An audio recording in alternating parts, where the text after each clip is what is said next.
Hey everyone, welcome to another edition of That Trans Geek Girl. Can't speak today. And I am your host, Christina. And I'm Tsuneko.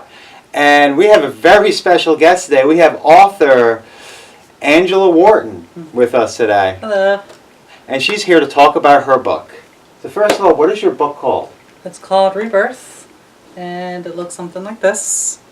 And it's 6x9, and that's kind of what the back looks like. Yay. And could you tell us a little bit about your book? Sure. So it's based in a Hellenistic society. So basically the world is segregated into two kinds of people. Those with talents and those without. Talents being the definition of people with abilities. Okay. So sort of like X-Men, you know. Some people have abilities, some people don't, and there is a main character called Praetor who kind of hates talents, and that's putting it lightly, and pretty much he wants them all dead. Okay, when you say talents, like superhero style talents, or it could be something as simple? Well, some of the main characters, like one of the main characters is an imp.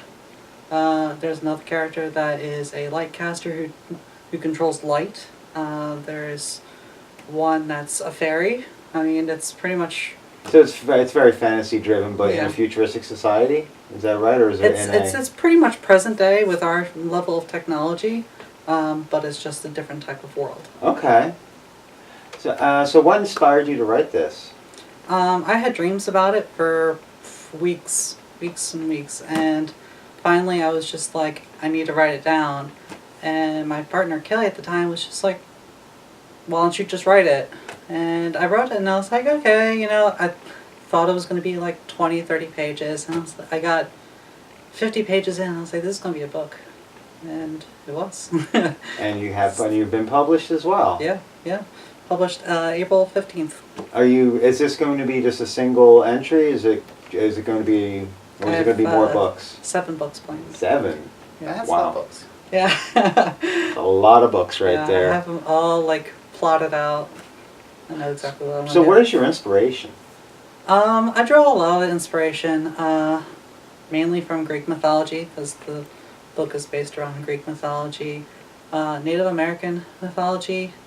There is sci-fi elements. There's one of my favorite authors. Her name is Susan Eileen, and I really love her work, and so a lot of inspiration came from that as well. You have any questions, Tsuneko? Not yet. It's okay. So, how long did it actually take you to write this book? To actually write my very first draft, it took about 3 months, and I was writing, 10,000 words every couple days, taking some days. My first draft was so, I wouldn't say bad, but it read more like a script. Okay. Where I was just like, this line, this person's doing this line, this person's doing this. And so the actual editing process after that took an additional 4 to 5 months. So I started writing in July of last year. So when was this book actually published? April 15th. April 15th this year. This year. So the book has just pretty much come out. Mm-hmm. And has it gotten good reception so far? Yeah. It has? Yeah. That's awesome. Yeah, I got my first review last week. It was a 5-star review on Barnes & Noble. Oh, that's great. And this is where you can buy the Yeah. book, correct? Barnes & Noble and Amazon, Books A Million, all those kinds of sites. Okay, and who's your publisher? I'm self-published. You're self-published? Okay. Yeah. So, but I Nice. did it through Income Spark and CreateSpace. That is really awesome. So, I understand too that writing is not your main time job either. No. So just to give people an idea, what is your normal profession? So my normal profession used to be a photographer, but nowadays I install telephones for the hard of hearing. Okay. So, I mean, see, it just goes to show you right there that, if you have the inspiration and the drive to do it, you can actually write a book. You can actually do something. Everyone has ideas. Everyone has those thought processes. Let them out. Write them. I mean, you never know what's going to happen. Mm-hmm. Okay.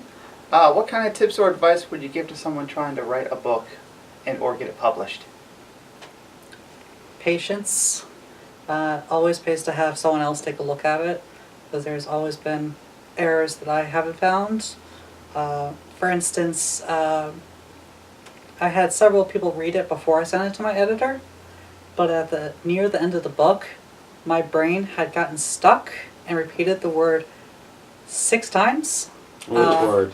Shimmered. It shimmered. So basically the sentence read, and then it shimmered, and it shimmered, and it shimmered, and it shimmered, and it shimmered. And my editor was like, is it just one time? Like, yes, it was just one time. I just got stuck on it, but no one else picked up on it. Is that still in the book, or is that No. that they edited it out? I took that out. And also be open to criticism, would you say, correct? Oh yeah, definitely. I mean, because we know some people can't take criticism, but yeah, you need to be open, any kind of creative. And yeah, I did get some criticism from, my editors and stuff like that, because there are certain elements in the book that some people would have issues with. There are some trans elements in it. There are certain scenes that may trigger some people, which, there is I like to say a disclaimer, in a certain chapter, but it's not super triggery. Okay. One of my friends, the trigger is, sexual violence. But she has suffered through sexual violence, and she said it was fine. But just forewarning. So you said it has some trans elements. Are those, other than is anything drawn from your own personal experiences in this book? Yes. Early on in the book, one of the characters has trouble identifying herself. Seeing herself in the mirror for what seems like the first time, and she doesn't understand why there's such a mismatch between what she's saying and what she feels like she should be saying. So that's very much a trans experience, seeing yourself in the mirror, not recognizing yourself. So is the character trans in this book, or is it just kind of playing off of it? It's difficult to explain without spoilers. I understand. I don't want to give any spoilers. Yeah. We want everyone to go buy the book. Yeah. You got to support, especially local authors, any local artists. Always got to support them.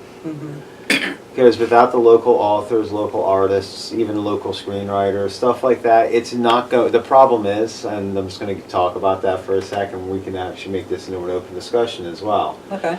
Like I know you did photography. I've done photography. Tsuneko has her Etsy page, which is.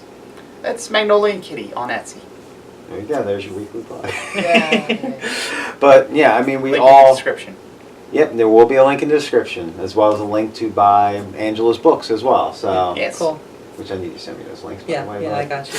So, but the whole thing is like, so many people will go right to, buying like, for example, like just because like if you go to a Comic-Con is a perfect example of this. We saw this when we were at Cecil Con, and last year you weren't with me then, but I was at Dover Comic-Con last year, and you see a lot of artists, you see a lot of authors, people just trying to get their stuff out and their idea out to try to make it into something. And it's important to support these people. I do as much as I can. Like, granted, I don't have the money pouring out, but like if you watch the CecilCon episode, which was published last week, which was like a week late, but 2 of the art pieces I bought, actually the 2 stickers and the 2 pieces of artwork I bought were all from local artists.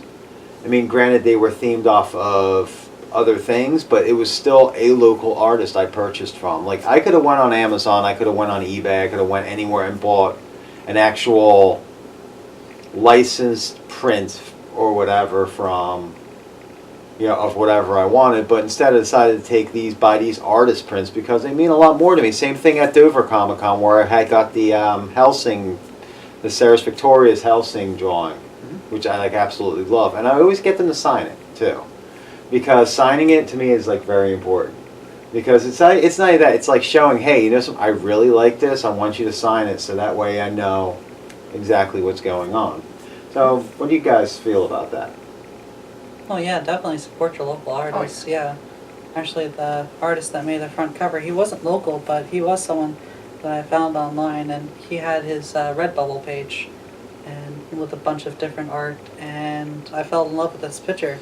This isn't the original picture, but this part of it, sorry, this part of it was in the picture, and the background was like a greenish color.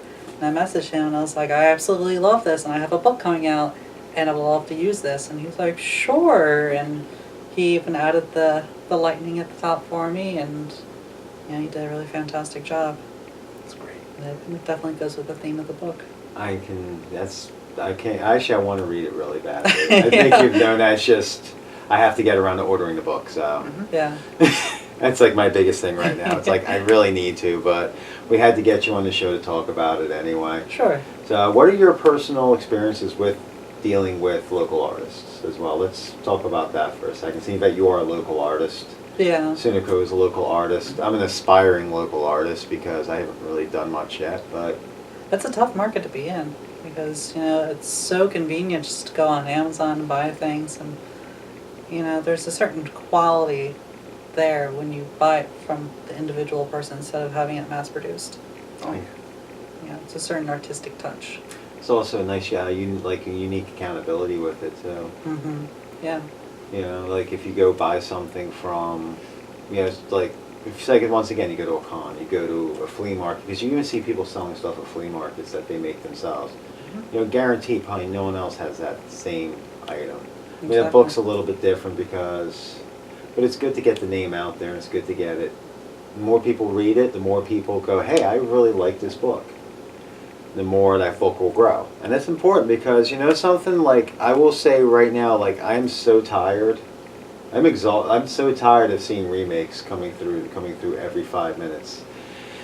And everyone agrees. It's like every time I turn around, oh, they're remaking this, they're remaking that. I'm like, why? Terminator 7. Yeah, Terminator 7. Like, or you have the exact same the storyline, just scripted a little differently too. Because it's the same people writing the same thing over. It's always the classic ballet dancer and the rough guy from across the tracks, who does street dance, and then they get together and do some like break dance routine. It's the same thing since the 80s. It's so wrong, but it's so right. Exactly. Yeah, that whole trope. And just let's just take this movie and make a new version of it. Oh, let's reboot this movie and do a whole new version of it and to make the fans really pissed off. With explosions. More explosions. We need Michael Bay. Yeah. But, that's the point, though. It's the same. There's too much of the same regurgitated stuff anymore out there. And that's one of the refreshing things about especially picking up, like, a local author's book. Chances are it's going to be like nothing you've ever read before. It's going to be something new. It's going to be something fresh. And we all need that. Because, something? Here's a funny story. I'm going to go back to the 70s for a second here. George Lucas. We all know George Lucas. We all know he's most famous for, which is Star Wars. Mm-hmm. I love Star Wars. I hope you guys love Star Wars too. I know you not like as much as Star Trek. I know, but I'm just using this as an example. Wow, I'm outnumbered. I have a lightsaber. I'm not afraid to use it. Okay. But either way, so what I was getting at, George Lucas in 1977, at this point, Star Trek was pretty much a dead franchise. I know how much you love Star Trek, but you have to admit that is the truth. At that point, it was a dead franchise. At that point in time, yes. Then George Lucas released this space opera, Star Wars. It was not something like nothing anyone had ever seen. All of a sudden, that inspired so many people that came after him. There's so many directors out there, so many writers, that just because this one movie that wasn't even destined, like they said, it wasn't going to do too well, inspired an entire generation of people to invent, to write, to make new movies. James Cameron is a good example because, just right there. That's what I'm trying to get at. We need individuality in the things that come out. We need that kind of freshness out there. Because when you watch the same thing over and over again, even if it's different actors, different characters, different this and that, it shuts your brain off. Yeah. Would you guys agree on that? You want to Yeah. expand on that at all?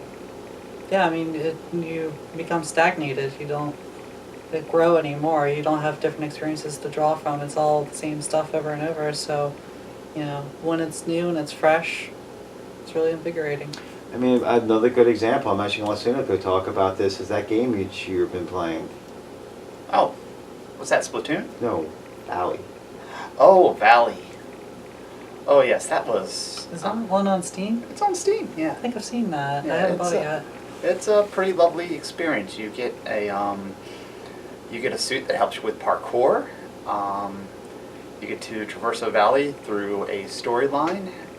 Your abilities include jumping, running, because parkour suit, and something called the God's Hand, which allows you to grant and take life force away from your surrounding environment. And will also use that to revive you if you die by falling into a lake because the thing's heavy. And that was an independent publisher, correct? It was. And It's have just you ever another played? Unity game. And have you played anything like it before? I'm not. And it's inspiring game too. I've watched her play. I haven't played it personally, but I would just say the graphic, like whoever. It's pretty. Yeah, They, it's very they pretty. cared. Yeah, they put a lot of time into it. So I mean, that's what I'm getting at. That's an independent publisher. Same thing with video games, because how many Call of Duty games do we really need, people? I mean, No Man's Sky, when it first came out, it didn't quite live up to hype, but it was It nothing didn't like. live up at all to hype. Yeah, but Let's be it was honest. nothing. Because the producers yeah. lied about a lot of the content. Yeah, It took them how many years to actually get the content out, which they promised? They a did. year. Yeah. I mean, they're I still mean, a working year. on it. Yeah, I mean a They year, still and have they're their still trying to multiplayer. get it out there. Yeah. I mean, like I remember hearing about that too with No Man's Sky. Like they promised so much about it too. It was like, wow, this is interesting. So you start on a planet. Every planet is different. So there's like infinite amount of possibilities what could happen. And I remember a couple of my friends who were married. They were talking about because they both got the game and they were pissed about it too because it's like this is bullcrap. She starts out. She's got this lush little paradise with all these cute little animals. No, mine's full of lava and like death. And I restarted my game, and yeah, I did not improve it. It did not improve at all. I just had a complete death planet both times, and it's like The only planet I could find a base on was extreme cold, which I was like, oh, that's fitting. I loved cold, so I built a base there, and now I'm regretting it because it costs so much to actually keep the base of the vehicles operating. So you still play No Man's Sky? Every now and again, but not often. But the update they have coming in July is supposed to be like really big. They're supposed to like revamp the entire game. Oh, really? Yeah, it's called the Next Update. The next update. I don't know. Every time I hear huge updates, I get the kind of like panic attacks from it. Yeah, it's like, So oh, to no, they speak. gotta brick it. Yeah. Well, I was a Star Wars Galaxies player, Oh god. and I was an MXO player, which is Matrix Online, Yeah. which forgot probably that went thing. down in history. Both of those games went out in history, and they pretty much destroyed Sony Online Entertainment's MMO categories because of just how shitty they were towards their clientele. I mean, they pretty much just said, "Oh, we're doing this update. Here, we don't want it. This sucks." Well, guess what? We deleted all the old files. You're stuck with it. Oh, now we're converting over your game a third time so we can get console players in. Oh, that's not happening, but you're stuck with the update. Have fun. And they pretty much destroyed both games. And I don't even think SOE's doing MMOs anymore because of that. And I'm pretty sure they did it to Pirates of the Burning Sea as well. Yeah, I think it was Pirates of the Burning Sea. Yeah, Pirates of the Burning Sea. Which, when that came out, I beta tested that game. I beta tested Star Wars Galaxies. The only one I did not beta test was MXO. But Pirates of the Burning Sea was interesting because it was, if anyone ever played like Sid Meier's Pirates, which everyone loves that game, it was very similar to that, where you would get yourself upgrade your ships, and then you would have like a stockpile of ships. So you steal a ship, but when your ship sunk, you lost the ship, unless you purchased it, then you had insurance on it. So, but yeah, I mean, just went off on a little tangent there, but that's okay. So is there anything else you want to say about your book? Let's get ourselves back on track here. I mean, it's available paperback, ebook, and hardcover. Hardcover is obviously my favorite. Of course. Because I worked so hard to design the cover. Because the artist provided that, the front cover, but we also did the back cover, and I did all the typography and everything like that. And on the inside flaps. Oh, look at that. Aww. I'll have to get close-ups of those afterwards for... And then with I'll get all close-ups the of those media before you links leave, in there. so... That way then I have them so I can just superimpose. People can see. Because people out there want to see too. They're probably like this right now. If I don't superimpose the pictures, that is. But yeah, my first... Because in the publishing process, they have you to proof it first to be sure that you actually like it. There were several things wrong with my very first one. First off, the back cover. I had uploaded it. You're supposed to have it at minimum of 300 dpi. I had my picture set at 50. So it's blurry. It was pixelated, like nobody's business. And yeah, they had sent me a warning. They're like, by the way, just so you know, this is a thing. And then like all the text was over here, and It just didn't look right. yeah, it wasn't right. It took me 6 or 7 proofs in order to get everything how I wanted it to look. So is this actually your first book you tried to write, or did you ever try to write something before? Maybe you put it to the side and said, no, I can't do this, or just lost interest in it? This is my very first one ever. So you kind of just hit the ground running and got it out there. Yeah, that's what I wanted to do. I was just like, I wanted to see it through. So I didn't think it would take me only a year. Honestly, I thought it was going to take me 5-6 years to actually write it. You know, I've only been writing my book for 6 years now. And that's a typical for a first one. It's usually about 5-6 years. It's not that I'll lose. Like 3. My whole problem was like, I'll get inspiration, I'll start writing it, then life interferes, and I kind of have to put it away because, you know, once life pops its head in there, you gotta kind of deal with that, and then I'll lose interest in it for a little bit. Then one day I'll be thumbing through my computer and find the file. I'm like, oh, I remember this, and I'll read through everything. I'm like, ooh. Then within a couple weeks, then something else will happen. It's hard when it's not your only job. Yeah, it really is. Any kind of like stuff like this, it's not easy when it's your only job too, and that's the whole thing. Like, you know, I have another job, she has another job, you have your own jobs, we all have our own jobs doing whatever, and it's difficult. Would you agree with that? Oh yeah, it was very difficult to find the work-life balance and find time to do other things.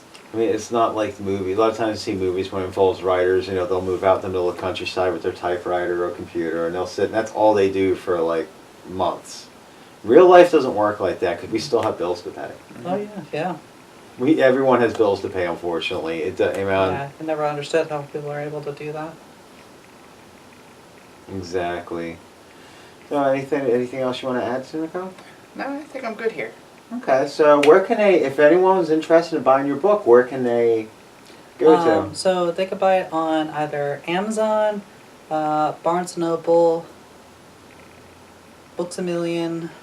There's a whole bunch of websites. All you have to do, like, if you wanted to find it anywhere other than Barnes & Noble and Amazon, just search A.J. Wharton ReBirth on Google and It'll pop up everywhere. But you recommend Barnes & Noble and Amazon, correct? Yeah, Amazon is the prime shipping, so yeah, of course. so it makes it a little cheaper. But yeah. Okay, so is there anything else you want to add before we wrap up? Not that I could think of.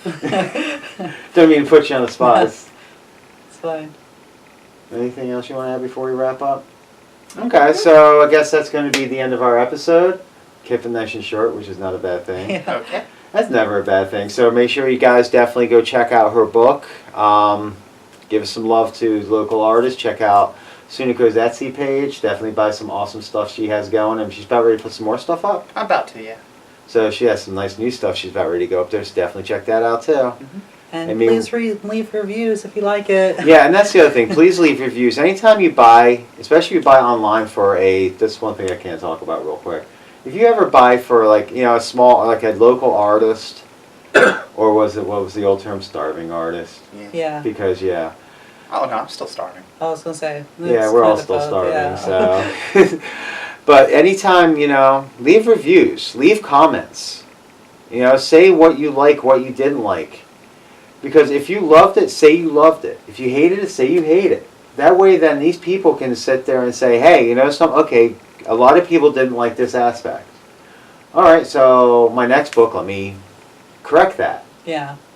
You kind of Let me retcon that a little bit and let me fix that, so then that way you guys will love the book.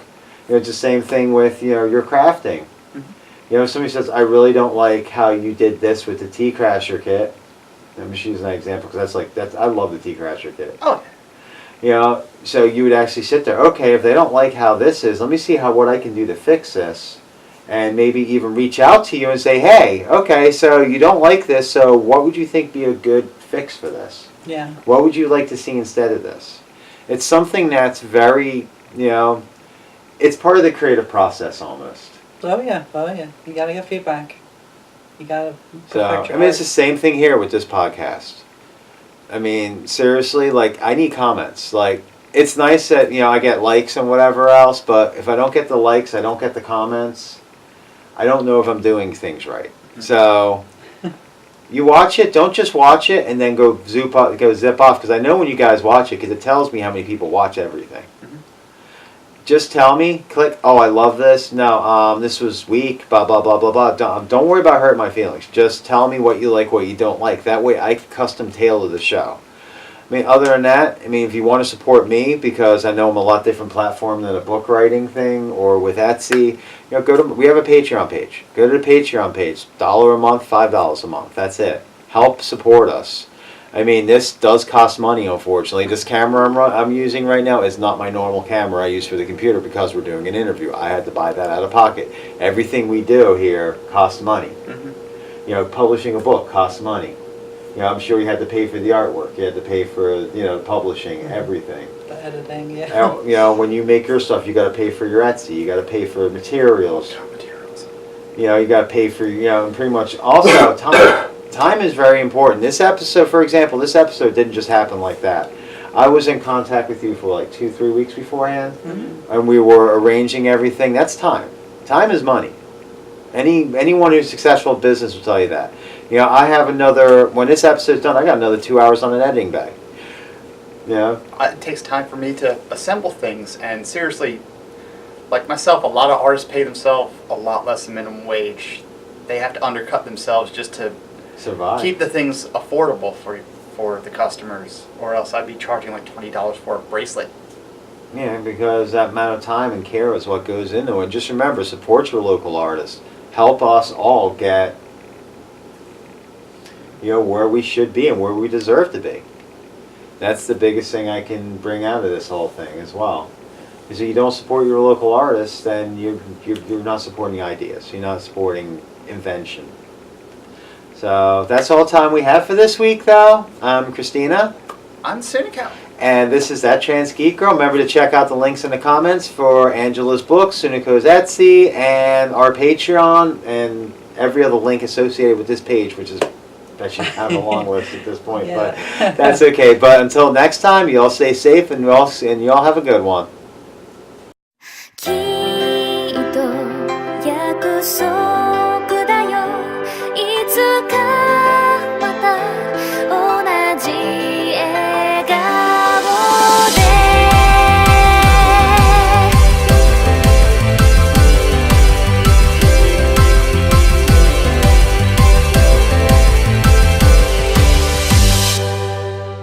今すぐまっすぐ君のこと探したい